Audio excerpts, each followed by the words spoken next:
उन्होंने ट्रेनिंग लेता है, बॉम्ब लगाता है, कैसे ने बॉम्ब लगाया, बॉम्ब लगाता है, कैसे ने बॉम्ब लगाया।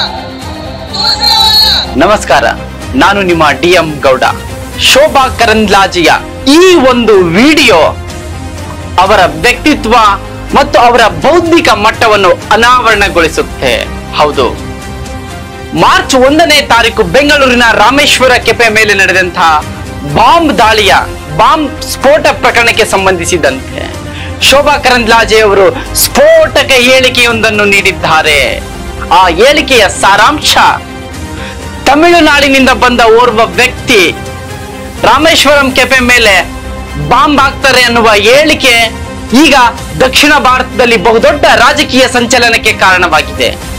ಶೋಭಾ ಕರಂದ್ಲಾಜೆ ಅವರ ಈ ಹೇಳಿಕೆಯನ್ನು ತಮಿಳುನಾಡು ಮುಖ್ಯಮಂತ್ರಿ MK ಸ್ಟಾಲಿನ್, ತಮಿಳುನಾಡು ವಿರೋಧ ಪಕ್ಷದ ನಾಯಕ ಎಡಪ್ಪಾಡಿ ಪಳನಿಸ್ವಾಮಿ ಸೇರಿದಂತೆ ಹಲವು ತಮಿಳುನಾಡಿನ ರಾಜಕಾರಣಿಗಳು ಶೋಭಾ ಕರಂದ್ಲಾಜೆ ಅವರ ಹೇಳಿಕೆಗೆ ಕಿಡಿನುಡಿಗಳನ್ನಾಡುತ್ತಿದ್ದಾರೆ.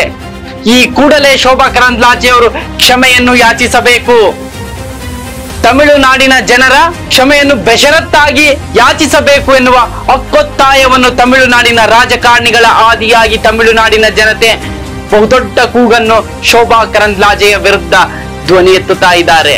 ಹಾಗಾದ್ರೆ ನಿಜಕ್ಕೂ ಶೋಭಾ ಕರಂದ್ಲಾಜೆ ಅವರು ಕೇಂದ್ರದ ಹಾಲಿ ಸಚಿವೆಯಾಗಿ ಈ ರೀತಿಯ ತಲೆ ಬುಡವಿಲ್ಲದಂತಹ ಹೇಳಿಕೆಗಳನ್ನು ನೀಡಬಹುದಾ, ಅಥವಾ ಈ ಒಂದು ಹೇಳಿಕೆಗೆ ಮಾತ್ರ ಗೊತ್ತಿಲ್ಲದಂತೆಯೇ ನುಡಿದರ ಶೋಭಾ ಕರಂದ್ಲಾಜೆ ಎಂದು ಸೂಕ್ಷ್ಮವಾಗಿ ಗಮನಿಸಿದಾಗ ಶೋಭಾ ಕರಂದ್ಲಾಜೆ ಅವರ ಎಡವಟ್ಟುಗಳು ಇಲ್ಲಿಗೆ ನಿಲ್ಲುವುದಿಲ್ಲ. ಉಡುಪಿ ಚಿಕ್ಕಮಗಳೂರು ಕ್ಷೇತ್ರದಿಂದ 2 ಬಾರಿ ಸಂಸದೆಯಾಗಿ ಗೆದ್ದಿರುವಂತಹ ಶೋಭಾ ಕರಂದ್ಲಾಜೆ ಅವರು ಈ ಬಾರಿ ಅಲ್ಲಿನ ಸ್ಥಳೀಯ ಬಿಜೆಪಿ ಕಾರ್ಯಕರ್ತರು, ನಾಯಕರು go back Shobha Karandlaje, go back Shobha Karandlaje, what is your contribution of Udupi Chikkamagaluru parliamentary constituency ಅನ್ನುವ ಹ್ಯಾಶ್ ಟ್ಯಾಗ್ ಗಳ ಮೂಲಕ ಶೋಭಾ ಕರಂದ್ಲಾಜೆ ಅವರ ಅಸಲಿ ಬಂಡವಾಳವನ್ನು ಆ ಭಾಗದ ಮತದಾರರಿಗೆ ತಲುಪಿಸುವ ಪ್ರಾಮಾಣಿಕ ಪ್ರಯತ್ನ ಮಾಡಿದ್ರು.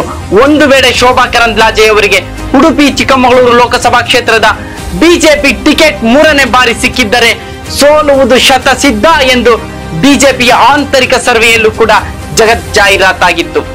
ಈ ಹಿನ್ನೆಲೆಯಲ್ಲಿ ಶೋಭಾ ಕರಂದ್ಲಾಜೆ ಅವರಿಗೆ ಬೆಂಗಳೂರು ಉತ್ತರ ಲೋಕಸಭಾ ಕ್ಷೇತ್ರದ ಟಿಕೆಟ್ ದೊರಕಿದೆ.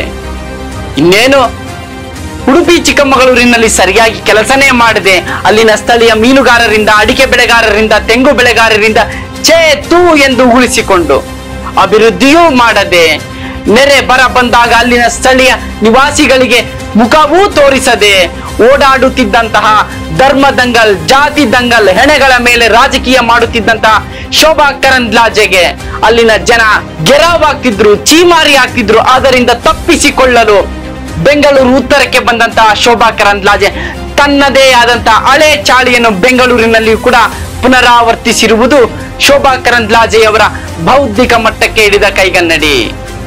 ಗುರು ರಾಘವೇಂದ್ರ ಸೊಸೈಟಿಯ ಬಹುಕೋಟಿ ವಂಚನೆ ಪ್ರಕರಣಕ್ಕೆ ಸಂಬಂಧಿಸಿದಂತೆ ಇದೇ ಶೋಭಾ ಕರಂದ್ಲಾಜೆಯವರು ಸಂಸತ್ತಿನ ಒಳಗಡೆ ಏಕಿ ಮಿನಿಟ್ ಸಾಬ್ ಎನ್ನುವ ಹೇಳಿಕೆ ಸಾಮಾಜಿಕ ಮಾಧ್ಯಮಗಳಲ್ಲಿ ಬಹುದೊಡ್ಡ ವೈರಲ್ ಆಗಿತ್ತು.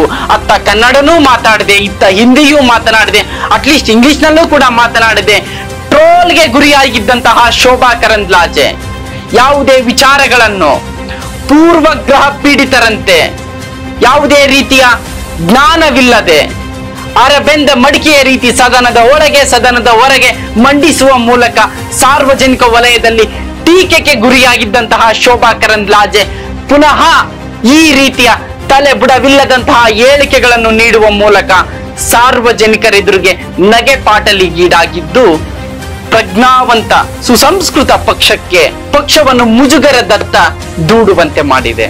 ಹಾಗಾದ್ರೆ ಶೋಭಾ ಕರಂದ್ಲಾಜೆ ಅವರಿಗೆ ನಿಜವಾಗ್ಲೂ ಕೂಡ ತಮಿಳುನಾಡು ಮೂಲದ ವ್ಯಕ್ತಿಯೇ ರಾಮೇಶ್ವರಂ ಕೆಫೆ ಮೇಲೆ ಬಾಂಬ್ ಸ್ಫೋಟಿಸಿದ್ದು ನಿಜವಾಗಿದ್ರೆ, ಈ ಬಗ್ಗೆ ಅವರಲ್ಲಿ ಮಾಹಿತಿ ಇದ್ರೆ ಕೇಂದ್ರ ಸಚಿವರಿದ್ದಾರೆ, ಕೇಂದ್ರ ಸರ್ಕಾರಕ್ಕೆ ವರದಿಯನ್ನು ಕೊಟ್ಟು ಈ ಬಗ್ಗೆ ಉನ್ನತ ಮಟ್ಟದ ತನಿಖೆಗೆ ಆಗ್ರಹಿಸಬಹುದಿತ್ತು.